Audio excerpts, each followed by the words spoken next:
The European Union looking into fining Facebook for more than $1 billion after that recent cyber attack. 50 million users' data taken in that attack.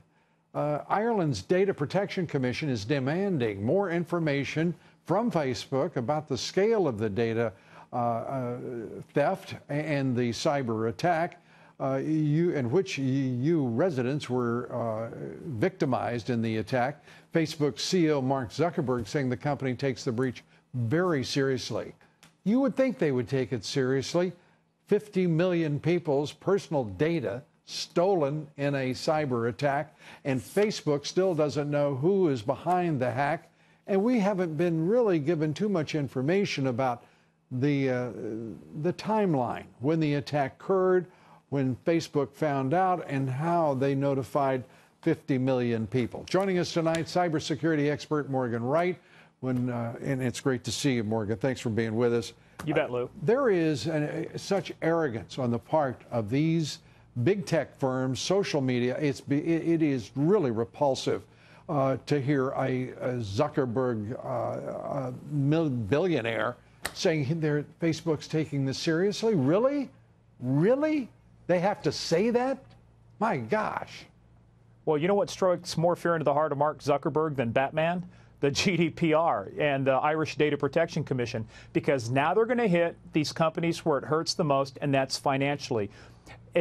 All these companies wanted to be global, and in your last segment, you're talking to Burgess about the globalism. Well, all these companies wanted to be global. That was a great point, wasn't it, Burgess? I mean, he nailed that. He nailed it. But you know what? That translates now into the business environment. All these companies want to be global. Well, guess what? Now you have to play. The baseline becomes the strictest set of rules that are out there, and the people who have them are the EU. And you know what? They've actually got teeth behind these rules to where now the Data Protection Commission, this little agency in Ireland, now is going to bring Facebook to the EU and say, show us the information, and we'll decide if we're going to fine you $1.6 billion or not. And meanwhile, we have the CEO of Google telling basically all of Congress, go to hell. I'll show up and I'll talk with you privately, and maybe we'll talk sometime later.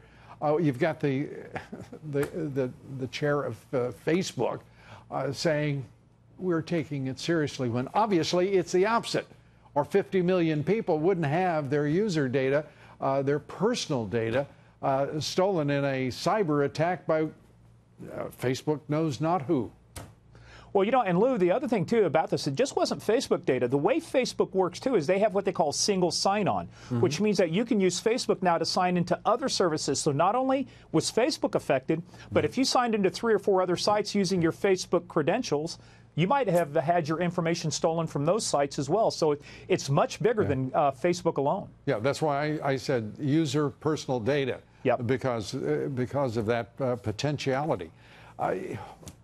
What is the, all we are going to hear now from Silicon Valley is no regulation, no accountability of any kind. They are spending a fortune to make certain that they remain monopolistic. For example, Google spending reportedly tens of billions of dollars to do so. The other companies, I'm sure, are doing, social media companies are doing the same. What can be done to bring them under control and to protect the rights of citizens? By the way, they're citizens, not just consumers. That we have to say that for the benefit of the titans of Silicon Valley. You know, recently I wrote an article for The Hill talking exactly about this, and nobody knows what their consumer rights are, their data protection rights are, except in the EU. But I'll tell you, Lou, the other thing that I think is going to strike fear into the hearts of these guys is a gentleman by the name of Tim Berners-Lee. He was the one who originally created the World Wide Web that runs on the internet. He's now saying it's time to take back control of our data, take back from Google. So he's building a system, and I've seen part of this now to where it's like you actually control and own your data. Nobody else owns it, but you still get the same functionality. So I think should this start with the FCC contemporaneously with Congress? It needs to start somewhere, because, Lou, usually you have 3 phases. There's litigation, there's regulation, legislation. Gotcha. Morgan, always great to get your thoughts and your insight. Morgan, appreciate it. Sir.